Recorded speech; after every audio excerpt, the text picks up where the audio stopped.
Hi guys, आज के lectures में हम परचेज ऑर्डर का रिकॉर्ड किस तरीके से अपने टेली प्राइम के अंदर रखते हैं वो प्रोसीजर हम सिखाने वाले हैं। अब परचेज ऑर्डर हमारा कब किस वक्त पे हमें इसकी ज़रूरत पड़ती है, जब हम क्या करते हैं किसी भी पार्टी से परचेस करने के लिए ऑर्डर दिए रहते हैं कि सर मुझे ये मटेरियल इतना डेट को चाहिए।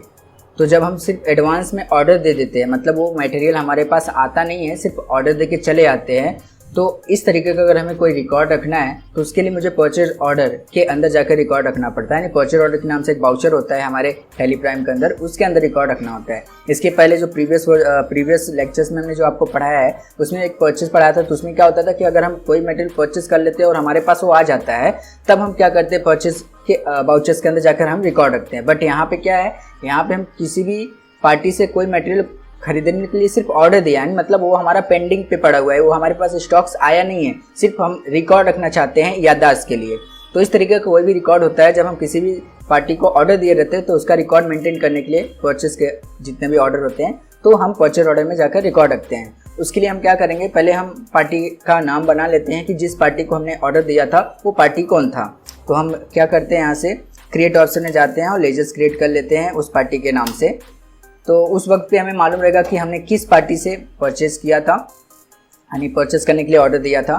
तो अभी एग्जांपल के तौर पे हम यहाँ पे डाल दे रहे हैं कि मान लो हमारा कोई एक कंपनी, यानी एक कंपनी है जो कि पार्टी ग्रुप में है, जेके प्राइवेट लिमिटेड कंपनी, समथिंग ऐसा समझ लो आप एजुकेशन पर्पज़ के लिए। तो हमने यहाँ पे डाल दिया जेके, इस तरीके से हमने डाल दिया कि जेके प्राइवेट लिमिटेड कंपनी है। और जब हम किसी भी पार्टी से कोई भी मटेरियल परचेस करने के लिए ऑर्डर दे या हम परचेस करें, तो वो हमारे लिए क्या होता है, सेंडी क्रेडिटर होता है, याद रखना। और बाकी उस वक्त हमें ये इन्फॉर्मेशन उसका मालूम रहेगा कि हाँ वो पार्टी हमारा कहाँ का है, किस एड्रेस पे वो है, वो पूरा का पूरा डिटेल्स उस वक्त पे आपको फिल आउट कर देना रहेगा। बाकी एंटर करके क्या कर लेना है, एक्सेप्ट कर लेना है। ओके। और दूसरा यहाँ पे आपने क्या किया है, ऑर्डर दिया है, तो हम यहाँ पे परचेज ऑर्डर के नाम से भी एक लेजेस क्रिएट कर लेंगे। तो यहाँ पे हम परचेज ऑर्डर के नाम से भी कर ले रहे हैं परचेज ऑर्डर। ओके। और परचेज ऑर्डर या परचेज हो तो हमेशा अंडर क्या होगा, हमारा परचेज अकाउंट होगा। तो हम परचेज अकाउंट को सेलेक्ट कर लेंगे और एंटर करके एक्सेप्ट कर लेंगे। तो इस तरीके से हम क्या करेंगे, दो लेजर्स बनाएंगे। और प्लस हमने क्या क्या ऑर्डर दिया था मटेरियल के लिए, अगर वो मटेरियल का नाम हमारे पास यहाँ पे हमारे इसके अंदर बना है तब तो हमें बनाने की कोई ज़रूरत नहीं है। लेकिन अगर नहीं बना रहेगा तो हमें यहाँ पे फिर से क्रिएट ऑप्शन में जाना पड़ेगा। स्टॉक जो भी खरीदने के लिए ऑर्डर दिए थे वो स्टॉक का नाम आपको खुद से क्रिएट करना पड़ेगा। तो एग्जाम्पल के तौर पर मैं यहाँ पे एक स्टॉक का नाम भी क्रिएट कर लेता हूँ। उसके लिए मुझे जाना पड़ेगा स्टॉक आइटम्स के पास, और मान लो जो स्टॉक्स है वो नंबर्स में मिलता है, यूनिट, उसका यूनिट है नंबर्स में। अब एजुकेशन पर्पज़ के लिए मैं यहाँ पे गुड्स 1 गुड्स 2 मान लेता हूँ कि मान लो ये हमारा अलग अलग प्रोडक्ट है, यहाँ पे हम गुड्स 1 मान लेते हैं कि हमने ऑर्डर दिया है खरीदने के लिए, और प्लस यहाँ पे हमारे नंबर्स में होता है। बाकी एंटर करके एक्सेप्ट कर लेना है, क्योंकि हम सिर्फ परचेस के लिए ऑर्डर दिया है, हमारे पास वो आएगा, अभी आया नहीं है। और गुड्स 2 के नाम से भी एक बना लेते हैं कि ये कोई दूसरा मटेरियल है और जिसका यूनिट आपका नंबर्स में ही है। बाकी एंटर करके क्या कर लेना है, एक्सेप्ट कर लेना है। तो इस तरीके से जो आप स्टॉक्स खरीदने के लिए ऑर्डर दिए रहोगे वो स्टॉक्स का नाम आपको खुद से क्रिएट कर लेना है। अगर बना है तो कोई बात नहीं बनाओगे। अब हमें क्या करना है, फाइनली रिकॉर्ड रखना है कि किस डेट पे हमने उस पार्टी को ऑर्डर दिया था। तो एग्जाम्पल के तौर पे हम समझ लेते हैं कि मान लो 1 अगस्त को मान लो हमने ऑर्डर दिया था, तो हमें 1 अगस्त का रिकॉर्ड रखना पड़ेगा। तो उसके लिए हम पहले जाएंगे किसमें, बाउचर्स के अंदर, फिर एंटर करेंगे इस तरीके से। अब हमें जाना है किसमें, परचेज ऑर्डर के अंदर जाना है, तो उसको हमें पहले एक्टिव करना पड़ेगा, परचेज ऑर्डर का बाउचर ओपन करना पड़ेगा। तो उसके लिए यहाँ पे देखो हमारे पास एक ऑप्शन होता है क्या, अदर बाउचर्स। उसके लिए आपको प्रेस करना पड़ेगा फंक्शंस की F10। जैसे प्रेस करोगे तो इस तरीके का आएगा। तो यहाँ पे कोई ढूंढना है क्या, परचेज ऑर्डर, बट यहाँ पे अभी नहीं दिखाई दे रहा है क्योंकि वो पूरा एक्टिवेट नहीं है। तो यहाँ पे देखो शो दिया है, पूरा का पूरा आपको शो कराना है। तो इस पे जाकर आप एंटर कर दोगे तो इस तरीके से देखो यहाँ पे जितने भी डीएक्टिव रहेंगे यानी बंद रहेंगे वो सब हाइड रहेंगे, और जो एक्टिवेट हैं वो देखो हाईलाइट कर रहे हैं। तो फिलहाल हमें किसका रिकॉर्ड रखना है, हमें रखना है रिकॉर्ड परचेज ऑर्डर का। तो यहाँ पे देखो दिखाई दे रहा है अपना परचेज ऑर्डर। तो यहाँ पे आपको जाना है और एंटर कर देना है। यहाँ पे आने के बाद आपको क्या कर देना है, एंटर कर देना है। तो जैसे एंटर करोगे, और देखो परचेज ऑर्डर का जो शॉर्टकट की है क्या है, यहाँ पे Ctrl+F9। तो याद रखना Ctrl+F9 में करूँगा। एंटर किया, एक्सेप्ट। तो ये देखो डायरेक्टली क्या हुआ, हमारा ओपन हो गया। ओके। तो अब हम क्या करेंगे कि जिस डेट को हमने उस पार्टी को ऑर्डर दिया था वो पार्टी का नाम यहाँ पे सिलेक्शन करेंगे और प्लस जिस डेट को ऑर्डर दिए वो डेट यहाँ पे डालेंगे। तो डेट चेंज करने के लिए हमने पहले ही बता दिया है, F2 प्रेस करते हैं। तो F2 से मैं डेट चेंज कर लेता हूँ। 1 अगस्त को मान लो दिया था तो हमने यहाँ पे 1 अगस्त डाल दिया।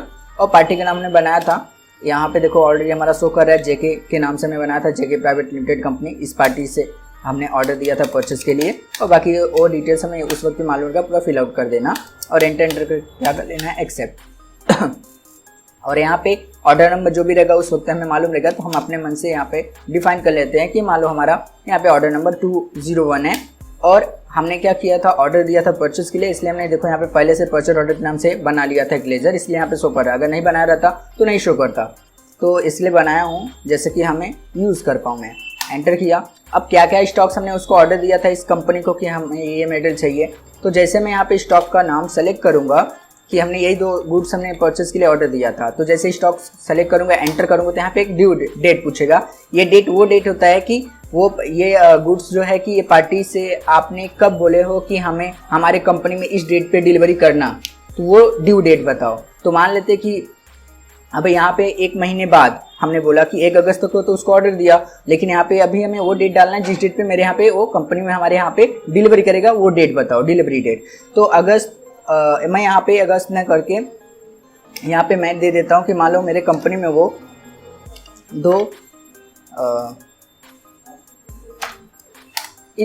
2 सितंबर को हमारे कंपनी में क्या करे, वो डिलीवरी करे, ये डेट हमने उसको दे दिया है। अब उसके बाद हमें क्या करना है, यहाँ पे हमारे जब खरीदूंगा हमारे पास वो जब आएगा तो हमें उसको कौन से स्टॉक्स मतलब कौन से गोडाउन में मैं रखूंगा, वसई के विरार में या मेन लोकेशन में, जहाँ पे भी रखा रहूँगा वो लोकेशन अपने हिसाब से चूज कर लेना। और प्लस यहाँ पे ऑर्डर कितना दिए थे खरीदने के लिए, तो वो ऑर्डर यहाँ पे डाल दो।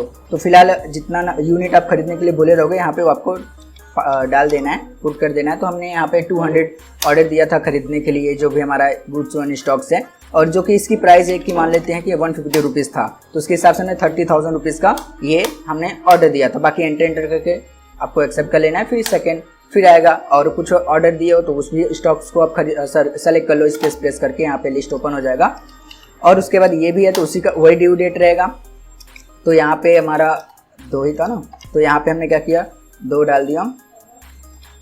ओके, तो 2 सितंबर, और ये भी हम अपने मेन लोकेशन में रखेंगे। और इसका जो हमने दिया था ऑर्डर, मान लो 300 हमें चाहिए गुड्स टू, और जो कि इसकी प्राइस 120 रुपीज़ है, तो एग्जाम्पल तौर पर हमें डाल दिया। तो यहाँ पे अभी हमारे पास 36,000 रुपीज़ का हमारा क्या हो गया, इसका सिर्फ हो गया। तो इस तरीके से हमने 66,000 रुपीज़ का हमने ऑर्डर दिया था इस पार्टी को मटेरियल खरीदने के लिए, इस पार्टी से। बाकी एंटर करके क्या कर लेना है, एक्सेप्ट कर लेना है। तो इस तरीके से हम क्या करते हैं गाइस, अपना रिकॉर्ड मेंटेन करते हैं। तो ये देखो हमारा रिकॉर्ड हो गया है, क्योंकि अभी यहाँ पे देखो परचेज ऑर्डर नंबर 2 दिखा रहा है, मतलब हमारा पहला हो गया, ऑटोमेटिक सेकंड पेज ओपन हो जाता है। अब हमें यहाँ पे होम पेज पे आ जाना है। अगर बाय चांस आपको मान लो अब हमें देखना है कि हाँ जो हमने ऑर्डर दिया था जिसका मैंने रिकॉर्ड रखा है वो कहाँ से देखते हैं और किस डेट पे मेरे यहाँ कंपनी में वो पार्टी वाला ऑर्डर मेरे यहाँ पे भेजेगा। डिलीवरी डेट हमने क्या दिया है, 2 अगस्त। तो अब वो चेक करना है अपना परचेज ऑर्डर का रिकॉर्ड। तो उसके लिए मुझे क्या करना पड़ेगा, उसके लिए मुझे यहाँ पे जाना है डिस्प्ले मोर रिपोर्ट्स के अंदर, एंटर करना है। और हमारे पास देखो बहुत सारे ऑप्शन होते हैं, फिलहाल मैं डे बुक के अकॉर्डिंग ही बता दे रहा हूँ कि डे बुक में एक्चुअल में क्या होता है कि डे बाय डे का ट्रांजैक्शन दिखता है, यानी जिस डेट पर आप जो ट्रांजैक्शन पास कर रहे हो, चाहे परचेज का हो, चाहे पेमेंट का हो, चाहे सेल्स का, किसी भी प्रकार का, इसमें क्या होता है आपको दिखाई देता है। बट अगर आपको देखना है इधर ही से तो आप डे बुक में जाओ और यहाँ पे आप क्या करो, अभी यहाँ पे डायरेक्टली दिख रहा है क्योंकि अभी हमने तो अभी जस्ट किया 1 अगस्त, इसलिए यहाँ पे 1 अगस्त लिखा हुआ है, इसलिए 1 अगस्त का दिख रहा है। लेकिन अब डे बुक में तो कोई भी डेट हो सकता है यहाँ पे, जैसे अगर मान लो F2 से मैं इसका डेट चेंज कर दे रहा हूँ, मान लो यहाँ पर हमने यहाँ पे 1 अप्रैल है, तो अब 1 अप्रैल यहाँ पे है, तो अभी हमारा वो चीज़ दिखाई दे रहा है क्या, नहीं। अब मान लो हमें वो डेट का देखना है अपना रिकॉर्ड, तो उसके लिए मैं क्या करूँगा, F2 से डेट चेंज करूँगा और जिस डेट का हमने ट्रांजेक्शन पास किया था वो डेट यहाँ पे डाल दोगे, तो उस डेट पर जितने भी ट्रांजेक्शन हुए रहेंगे सभी आपको एक साथ दिखेंगे। तो मैं 1 अगस्त का हमारा क्या हुआ था, डेट था जो कि हमने 1 अगस्त को ऑर्डर दिया था। तो यहाँ पे देखो हमें दिखाई दे रहा है 1 अगस्त का रिकॉर्ड, और जो कि हमने किसको ऑर्डर दिया था परचेज के लिए, जेके प्राइवेट लिमिटेड कंपनी को। जब एंटर करूंगा तो इस तरीके से पूरा का पूरा डिटेल्स ओपन हो जाएगा। अब हमें वो डेट मालूम करना है कि किस डेट पे मेरे कंपनी में वो डिलीवरी करने वाला है पार्टी, जेके प्राइवेट लिमिटेड कंपनी। तो उसके लिए मैं क्या करूंगा, जब अपने स्टॉक के पास आऊंगा और जब एंटर करूंगा यहाँ पे, इस तरीके से हमें पता चल जाएगा कि हाँ 2 सितंबर 2022 को हमारी कंपनी में वो क्या करेगा, ये प्रोडक्ट जितने भी हैं स्टॉक्स मेरे कंपनी में डिलीवरी करेगा। तो इस तरीके से गाइस हम अपना रिकॉर्ड देखते हैं परचेज ऑर्डर का। Thank you guys.